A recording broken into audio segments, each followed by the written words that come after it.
చందమామ కథలు. పిశాచాల పగ.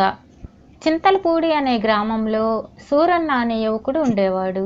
వాడికి తల్లి తండ్రి కానీ దగ్గర బంధువులు కానీ ఎవరూ లేరు.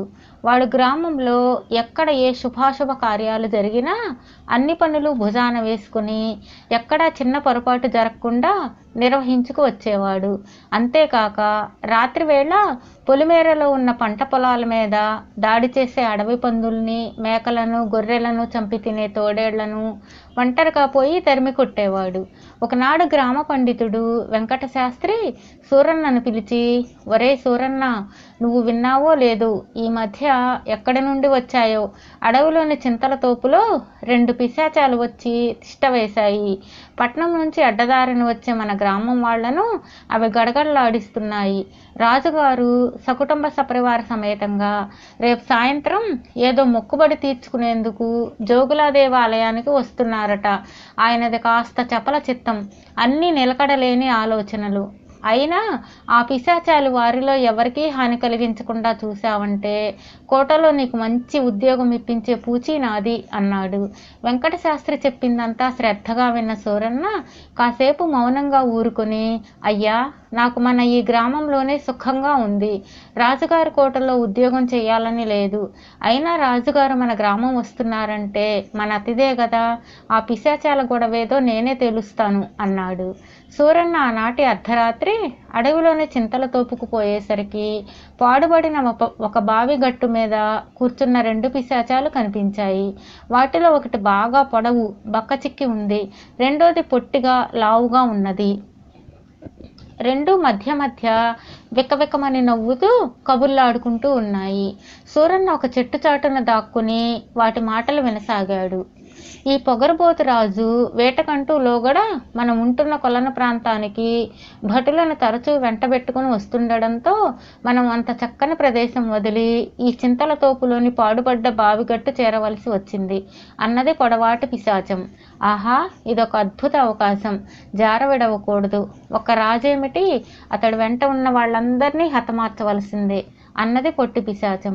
ఆ తర్వాత ఎవరేం చేయాలన్న విషయం మాట్లాడుకుని 2 పిశాచాలు ఒక నిర్ణయానికి వచ్చాయి. పొడవాటి పిశాచం రాజుగారి రథం గ్రామ పొలిమేర దాటి పక్కనున్న కొండ మలుపు తిరిగేటప్పుడు రథం మీదకి కొండపై నుంచి పెద్ద బండరాయిని దొర్లిస్తుంది. ఒకవేళ రాజు ప్రమాదం నుంచి బయటపడితే గ్రామంలో ఆయనకు జరిగే సన్మాన సభా వేదికను రాజుతో పాటు కాల్చి బూడిద చేస్తుంది పొట్టి పిశాచం. ఆ తర్వాత పిశాచాలు 2 కొంతసేపు మౌనంగా కూర్చున్నాయి. పొడవాటి పిశాచం హఠాత్తుగా తనకేదో కొత్త ఆలోచన వచ్చిన దానిలా ఎగిరి గంతేసి, ఒకవేళ రాజు ఈ 2 ప్రమాదాల నుంచి బతికి బయటపడి కోటకు వెళ్ళిపోతే మనం అలా చూస్తూ ఊరుకోవడమేనా అన్నది.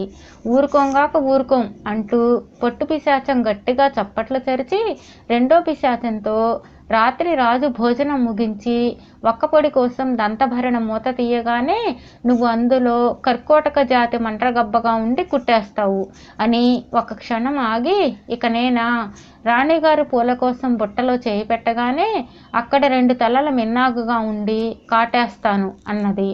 ఆహా, తిరుగులేని ఉపాయం, మన పగ తీరిపోయినట్టే అన్నది పొడవాటి పిశాచం. మర్నాటి సాయంకాలం సూరన్న కొండ మలుపు దాటి గ్రామ పొలిమేర దగ్గర నిలబడ్డాడు. అంతలో రాజు వెనక పరివారం రాగా రథంలో అక్కడికి చేరాడు.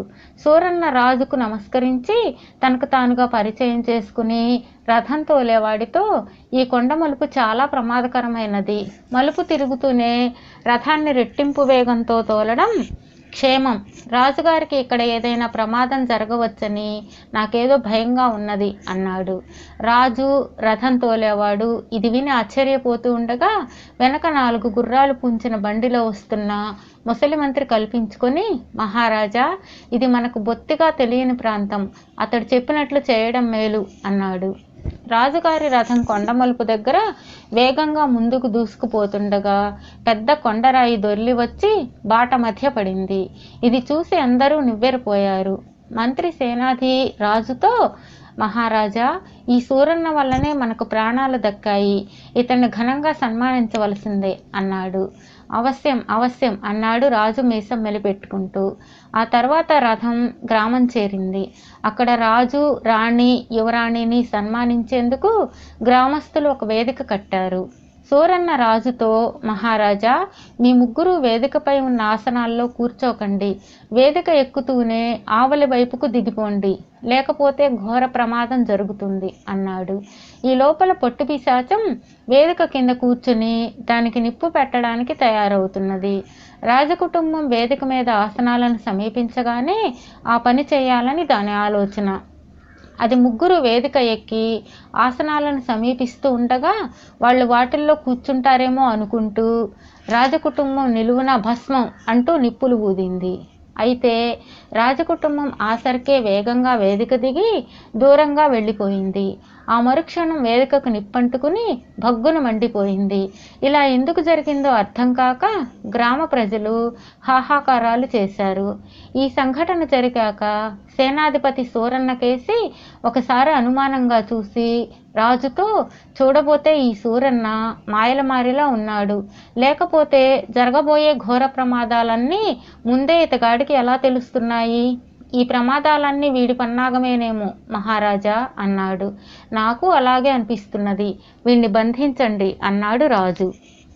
భటులు సూరన్నను పట్టుకోబోయేంతలో గ్రామ పెద్ద కల్పించుకొని, మహారాజా, ఈ సూరన్నను మేము బాలుడుగా ఉన్నప్పటి నుంచి ఎరుగుదుము. వాడు గొప్ప పరోపకారి, మాయలు మంత్రాలు నేర్చినవాడు కాదు అన్నాడు. గ్రామాధికారి ఇలా అనగానే సేనాధిపతి అతడికేసి కోపంగా చూసి, నువ్వు గ్రామ పెద్దవలా అయ్యావో నాకు తెలియడం లేదు. మాయలు మంత్రాలు నేర్వాలనుకున్నవాడు ఆ సంగతి ముందుగానే 10 మందికి చెప్పడు. ఈ చుట్టుపక్కల ఉన్న అడవుల్లోనూ కొండల్లోనూ చాలామంది మంత్ర విద్యలు నేర్చిన బైరాగులు, సన్యాసులు ఉన్నారని నేను విన్నాను. ఈ సూరన్న రహస్యంగా రాత్రివేళ వాళ్ళ దగ్గరకు పోయి రకరకాల క్షుద్ర విద్యలు నేర్చుకుని ఉండాలి. సమయం వచ్చినప్పుడు వాటి ద్వారా లాభపడేందుకు గ్రామంలోనే ఉంటూ పరోపకారిలా నటిస్తున్నాడు.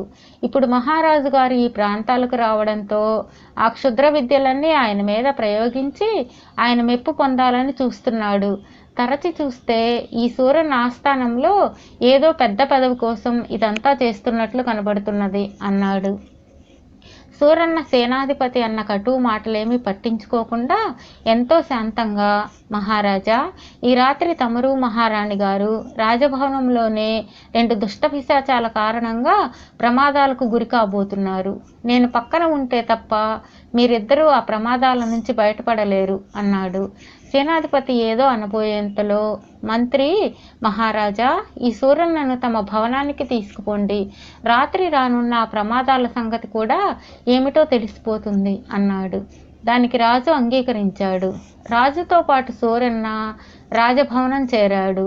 రానున్న ప్రమాదాలు ఏమిటో తెలుసుకునేందుకు మంత్రి, సేనాధిపతి కూడా రాజభవనానికి వెళ్ళారు.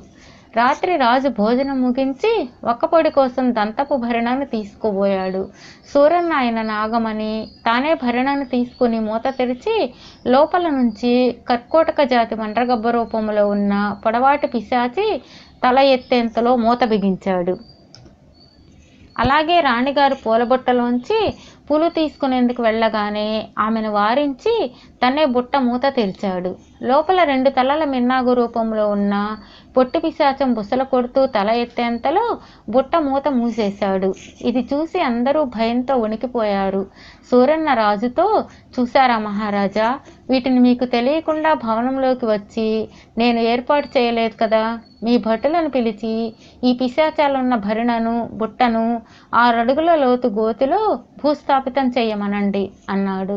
ఇదంతా చూసిన యువరాణి, నాన్న, ఇంత ధైర్యశాలి, తెలివిమంతుడు మన రాజ్యానికి సేనాధిపతిగా ఉండదగినవాడు అన్నది. అవును సూరన్న, ఈ క్షణం నుంచే నువ్వు మా రాజ్యానికి సేనాధిపతివి అన్నాడు రాజు. నిజానికి ఇంతటి బుద్ధిశాలి మీకు మంత్రిగా ఉండటం బాగుంటుంది అన్నది రాణి. అవును సూరన్న, ఈ క్షణం నుంచే నువ్వు రాజ్యానికి మంత్రివి అన్నాడు రాజు. తమ పదవులకు గంటం పడేలా ఉంది.